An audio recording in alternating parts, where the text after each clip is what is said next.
नमस्कार ओडिशा आज 14 जुलाई 2025 सोमवार आपण माने शुणुचंती एसपी ओडिया न्यूज वीडियोटी को शेष जाय देखंतु जहा फଳରେ कि मात्र किछि समय मध्यरे आज दिनर समस्त खबर जानि परिबे ओ चैनल ले नुआ थिले चैनलटी को सब्सक्राइब करंतु ओ आपण माने केउ जिल्ला रे देखुचंती कमेंट माध्यम रे जणांतु आसंतु सुनिबा आजिर मुख्य खबर गुडिक। आजिर प्रथम खबर सृष्टि हेला दुईटी लघुचाप ओडिशा रे प्रबल वर्षार संभावना। उत्तर बंगोपसागर और मध्य प्रदेश दुईटी लघुचाप क्षेत्र सृष्टि होइतिबा नै भारतीय पाणीपाग विभाग पक्षरु सूचना दिया जायछि। एहार प्रभाव रे ओडिशा समेत पश्चिम बंग और बांग्लादेश रे प्रबल अति प्रबल वर्षा हेबार संभावना रहिछि। रविवार संध्या समय रे उत्तर बंगोपसागर पूर्व भाग रे बांग्लादेश पश्चिम बंग एवं उत्तर ओडिशा उपकूल अंचल रे एक लघुचाप क्षेत्र सृष्टि होइछि। एहा आगामी किछि घंटा मध्य रे आहुरी घनीभूत होई स्पष्ट लघुचाप रे परिणत हेबार संभावना रहिछि। एहा पश्चिम बंग आड़कू गति करिपारे जहा फଳରେ उत्तर और उपकूल ओडिशार आसंता काली पर्यंत प्रबल वर्षा हेबार संभावना रहिछि। एहा परवर्ती समय रे पश्चिम ओडिशा रे मध्य वर्षार विस्तृत वृद्धि करिपारे। सेहिपरि उत्तर पश्चिम मध्य प्रदेश और तार पार्श्ववर्ती अंचल रे अन्य एक लघुचाप क्षेत्र सृष्टि होइछि। एही लघुचाप मध्य प्रदेश झारखंड और उत्तर ओडिशा मध्य देई एक निम्नचाप रेखा सृष्टि करिछि जहा उत्तर बंगोपसागर पर्यंत व्यापीछि। एहार प्रभाव रे मयूरभंज केन्दुझर सुंदरगढ़ और बालेश्वर जिला को रेड वार्निंग जारी करा जायतिबा बेले सुंदरगढ़ झारसुगुड़ा और संबलपुर जिला को ऑरेंज वार्निंग जारी करा जायछि। पाणीपाग विभाग अनुसार एही लघुचाप क्षेत्र गुड़िक जोगु आगामी 4 रु 5 दिन जाए ओडिशा रे उत्तर उपकूलीय और आभ्यंतरीय अंचल रे वर्षा जारी रहिबो सह उपकूल अंचल रे झड़ पवन बहिबार मध्य संभावना रहिछि। पाणीपाग विभाग साधारण जनता को सतर्क रहिबा परामर्श देइछि एवं निम्नांचल रे जलबंदी आशंका प्रकाश करिछि। परवर्ती खबर राज्य में प्रथम थर पर सरकारी स्तर में जड़े महिला बनिले सरकारी गाड़ी ड्राइवर। राज्य में प्रथम थर पर सरकारी स्तर में जड़े महिला सरकारी गाड़ी ड्राइवर बनी इतिहास रचिचंती। परिवहन प्रमुख सचिव श्रीमती उषा पाढ़ी सरकारी गाड़ी चलाइथिबा ओडिशार प्रथम महिला ड्राइवर बनिचंती संध्याराणी माझी। सरकारी भाव में ड्राइवर पदवी लगी केवल पुरुष माने ही नियुक्ति पाई थांती। बेसरकारी स्तर में ऑटो किंबा अन्य व्यक्तिगत गाड़ी रे महिला माने ड्राइविंग करुथुबा बेले सरकारी स्तर में एबे ओडिशा रे प्रथम थर पई महिला गाड़ी चलाइबे।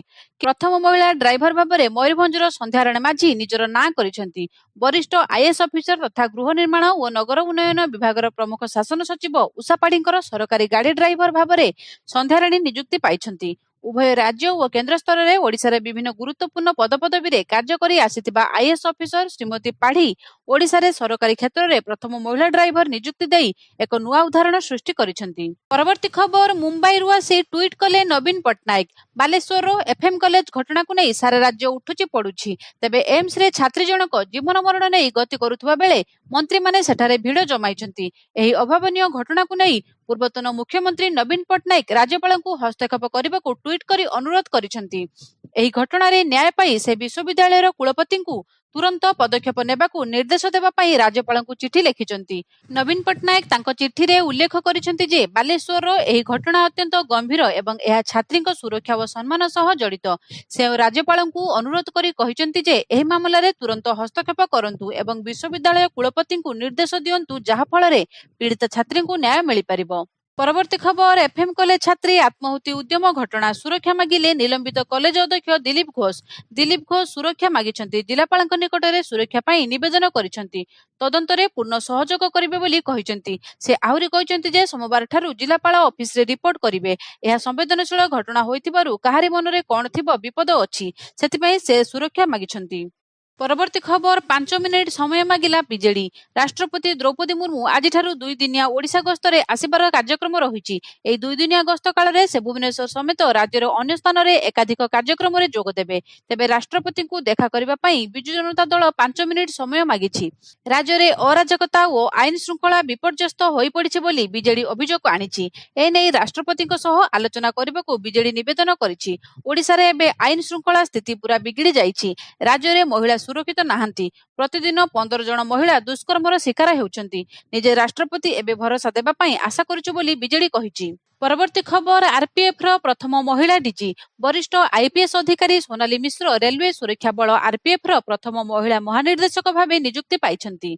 ତାଙ୍କର ଏହି ନିଯୁକ୍ତିକୁ କ୍ୟାବିନେଟ୍ ନିଯୁକ୍ତି କମିଟି ମଞ୍ଜୁରି ଦେଇଛି। ଅବସର ନେବା ପର୍ଯ୍ୟନ୍ତ ସେ ଏହି ପଦରେ ରହିବେ। ଆଇପିଏସ୍ ସୋନାଲି ମିଶ୍ର 2026 ଅକ୍ଟୋବର 31ରେ ଅବସର ଗ୍ରହଣ କରିବେ। ସୋନାଲି ମିଶ୍ର ମନୋଜ ଯାଦବଙ୍କ ସ୍ଥାନରେ କାର୍ଯ୍ୟଭାର ସମ୍ଭାଳିବେ। ମନୋଜ ଯାଦବ ଜୁଲାଇ 31ରେ ଅବସର ନେବାକୁ ଯାଉଛନ୍ତି। ଏବେ ଆଇପିଏସ୍ ସୋନାଲି ରେଲୱେ ସୁରକ୍ଷା ସହ ଜଡ଼ିତ ସବୁ ବଡ଼ ନିଷ୍ପତ୍ତି ନେବେ। ପରବର୍ତ୍ତୀ ଖବର ଏଫ୍ଏମ୍ କଲେଜ ଛାତ୍ରୀଙ୍କୁ ନେଇ ଆସିଲା ବଡ଼ ଖବର। ଏମ୍ସ ଭୁବନେଶ୍ୱରର ନିର୍ଦ୍ଦେଶକ ଡକ୍ଟର ଆଶୁତୋଷ ବିଶ୍ୱାସ ଏହି ଘଟଣା ସମ୍ପର୍କରେ ପ୍ରତିକ୍ରିୟା ରଖି କହିଛନ୍ତି ଯେ ଛାତ୍ରୀଙ୍କ ଅବସ୍ଥା ଅତ୍ୟନ୍ତ ଗୁରୁତ୍ୱପୂର୍ଣ୍ଣ ରହିଛି।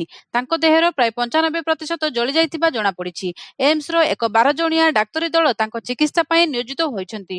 ଡକ୍ଟର ବିଶ୍ୱାସ କହିଛନ୍ତି ଯେ ସେ ସମସ୍ତ ସମ୍ଭାବ୍ୟ ଉପାୟରେ ତାଙ୍କୁ ବଞ୍ଚାଇବା ପାଇଁ ଚେଷ୍ଟା କରୁଛନ୍ତି।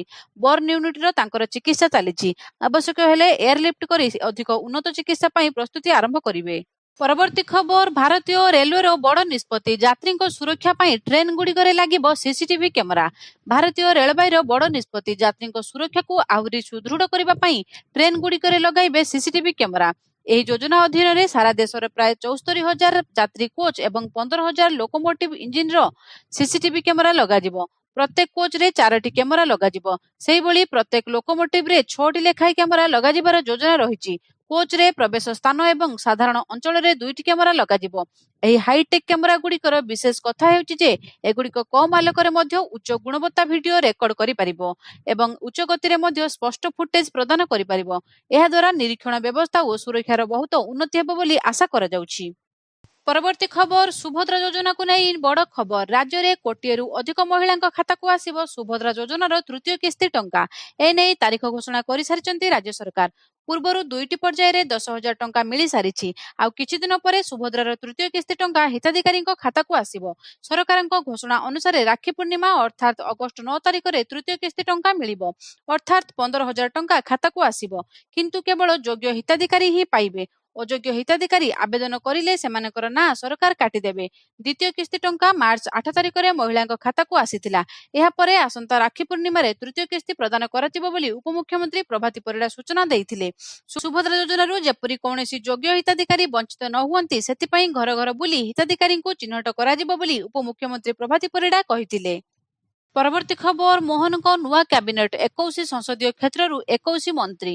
ବଦଳିବ ମୋହନଙ୍କ ମନ୍ତ୍ରିମଣ୍ଡଳ। ଖୁବ୍ ଶୀଘ୍ର ମୋହନଙ୍କ କ୍ୟାବିନେଟ୍ ସମ୍ପ୍ରସାରଣ ନେଇ ଖବର ଆସୁଥିବା ବେଳେ ଏହି ମନ୍ତ୍ରିମଣ୍ଡଳରେ କିଏ ସ୍ଥାନ ପାଇବ ଆଉ କେଉଁ ନେତା ମନ୍ତ୍ରିମଣ୍ଡଳରୁ ବାଦ୍ ପଡ଼ିବେ ତାକୁ ନେଇ ଏବେ ଆରମ୍ଭ ହୋଇଛି ଚର୍ଚ୍ଚା। ଖାଲି ସେତିକି ନୁହେଁ, ଚର୍ଚ୍ଚା ଏହା ମଧ୍ୟ ହେଉଛି ଯେ ଏଥର ମନ୍ତ୍ରିମଣ୍ଡଳ ଗଠନ ବେଳେ ଏକାଧିକ ସମୀକରଣକୁ ଆଖି ଆଗରେ ରଖାଯାଇପାରେ। ବିଶେଷ ସୂତ୍ରରୁ ମିଳିଥିବା ସୂଚନା ମୁତାବକ ଏଥର ମୋହନ କ୍ୟାବିନେଟ୍‌ରେ ପ୍ରତି ସଂସଦୀୟ କ୍ଷେତ୍ରରେ ଜଣେ ଲେଖାଏଁ ନେତାଙ୍କୁ ମନ୍ତ୍ରୀପଦ ମିଳିପାରେ। ଆପଣମାନେ ସମସ୍ତେ ଜାଣିଥିବେ ଆମ ରାଜ୍ୟରେ 21ଟି ଲୋକସଭା ସଂସଦୀୟ କ୍ଷେତ୍ର ରହିଛି। ଆଉ ଆମ ରାଜ୍ୟ କ୍ୟାବିନେଟ୍‌ରେ ମଧ୍ୟ ମୁଖ୍ୟମନ୍ତ୍ରୀଙ୍କୁ ଛାଡ଼ିଦେଲେ 21ଟି ମନ୍ତ୍ରୀପଦ ରହିଛି। ତେଣୁ ଏହି ସମୀକରଣ ଅନୁସାରେ ପ୍ରତି ସଂସଦୀୟ କ୍ଷେତ୍ରରୁ ଜଣେ ନେତାଙ୍କୁ ମନ୍ତ୍ରୀ କରାଯାଇପାରିବ ବୋଲି ଆଶଙ୍କା କରାଯାଉଛି। ପରବର୍ତ୍ତୀ ଖବର ରେଭେନ୍ସା ବିଶ୍ୱବିଦ୍ୟାଳୟରେ ଡାଇରିଆ। 44 ଜଣ ଛାତ୍ର ଏସ୍ସିବି ମେଡିକାଲରେ ଭର୍ତ୍ତି। ରେଭେନ୍ସା ବିଶ୍ୱବିଦ୍ୟାଳୟର 44 ଜଣ ଛାତ୍ର ଡାଇରିଆରେ ଆକ୍ରାନ୍ତ ହେବା ପରେ ସେମାନଙ୍କୁ କଟକର ଏସ୍ସିବି ମେଡିକାଲ କଲେଜ ହସ୍ପିଟାଲରେ ଚିକିତ୍ସା ଲାଗି ଭର୍ତ୍ତି କରାଯାଇଛି। ହଷ୍ଟେଲ ଖାଦ୍ୟ ଖାଇବା ପରେ ସେମାନେ ଅସୁସ୍ଥ ହୋଇପଡ଼ିଥିବା ସନ୍ଦେହ କରାଯାଉଛି। ଏସ୍ସିବି ଟିମ୍ ଛାତ୍ରମାନଙ୍କ ସ୍ୱାସ୍ଥ୍ୟ ଅବସ୍ଥା ଉପରେ କଡ଼ା ନଜର ରଖିଛନ୍ତି। ଏହି ଘଟଣାର କାରଣ ତଦନ୍ତ କରାଯିବ। ଖାଦ୍ୟ ଖାଇ ନିଉ ପିଜି ହଷ୍ଟେଲର 37 ଜଣ ଛାତ୍ର ଏବଂ ଧର୍ମପଦ ହଷ୍ଟେଲର 7 ଜଣ ଛାତ୍ରଙ୍କୁ ଏସ୍ସିବି ହସ୍ପିଟାଲରେ ଭର୍ତ୍ତି କରାଯାଇଛି। ଏସ୍ସିବି ମେଡିକାଲ କଲେଜ ଏବଂ ହସ୍ପିଟାଲରେ ଅସୁସ୍ଥ ଛାତ୍ରମାନଙ୍କୁ ମାଗଣା ଚିକିତ୍ସା ଯୋଗାଇ ଦିଆଯାଉଛି। ପରବର୍ତ୍ତୀ ଖବର ଦେଶୀ ମଦ ଚାଲାଣ ପାଇଁ 3 ଚୋରାବାଟ। ଅବକାରୀ ବିଭାଗର କାର୍ଯ୍ୟାନୁଷ୍ଠାନ ଶୂନ। ସହରକୁ ଦେଶୀ ବିଦେଶୀ ଓ ନକଲି ବିଦେଶୀ ମଦ ଚୋରା ଚାଲାଣ ଏବେ ସୀମା ଟପିଛି। ପ୍ରାୟ ପ୍ରତିଦିନ ମାଫିଆ ମଦ ଚାଲାଣ କରୁଛନ୍ତି। ବିଶେଷ କରି ନକଲି ବିଦେଶୀ ମଦ ଝାଡ଼ଖଣ୍ଡରୁ ଆଣୁଥିବା ବେଳେ ଦେଶୀ ମଦ ଓଡ଼ିଶା ଝାଡ଼ଖଣ୍ଡ ସୀମାନ୍ତ ଅଞ୍ଚଳରୁ ଆଣୁଛନ୍ତି। ମଦକୁ ସହର ଭିତରେ ଥିବା ବିଭିନ୍ନ ଢାବା, ହୋଟେଲ ତଥା ବସ୍ତି ଅଞ୍ଚଳରେ ବିକ୍ରି କରୁଛନ୍ତି। ଏ ଦିଗକୁ କିନ୍ତୁ ରାଉରକେଲା ଅବକାରୀ ବିଭାଗର ଦୃଷ୍ଟି ପଡୁନି। ପୂର୍ବରୁ ବିଭାଗ ପକ୍ଷରୁ ବିଭିନ୍ନ ସ୍ଥାନରେ ଚଢ଼ାଉ କରାଯାଉଥିଲା। ଏବେ କିନ୍ତୁ ତାହା କୌଣସି କାରଣରୁ ବନ୍ଦ ହୋଇଯାଇଛି। ଆଜିର ଖବର ଶେଷ ହୋଇଛି। ଆଗାମୀ ନୂଆ ଖବରର ଅପଡେଟ୍ ଜାଣିବା ପାଇଁ ଚ୍ୟାନେଲଟିକୁ ସବସ୍କ୍ରାଇବ୍ କରନ୍ତୁ। ଧନ୍ୟବାଦ।